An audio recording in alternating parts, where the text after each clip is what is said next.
குருஜி, அகிம்சையை கடைபிடித்தல் அப்படின்னு சொல்றாங்க. அப்படின்னா என்னன்னு கொஞ்சம் விளக்குங்க குருஜி. காயேன வாச்சா மனசா என்று சொல்லப்பட்டுள்ளது. காயேன உடல் தொழிலால், வாச்சா மொழியின் தொழிலால், அதாவது சிந்தனை முறைகளால், மனசா எண்ணத் தொழிலால், அதாவது விருப்பங்கள், முடிவுகள் போன்றவைகளால்.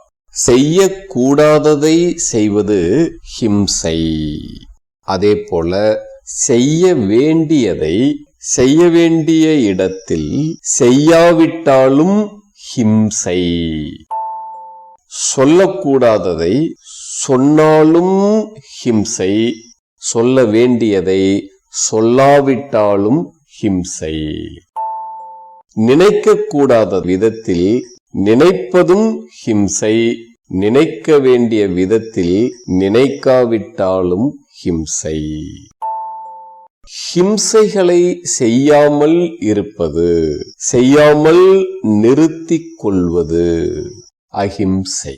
அப்படி அஹிம்சையை கடைபிடித்து பக்குவ நிலைகளை அடைந்தவன் மிக சுகமான வாழ்க்கையை வாழ்கிறான். அது மட்டுமல்ல, தன்னை சார்ந்த பல ஆயிரம் பேரை கூட அவன் சுகமாக வாழ வைப்பான்.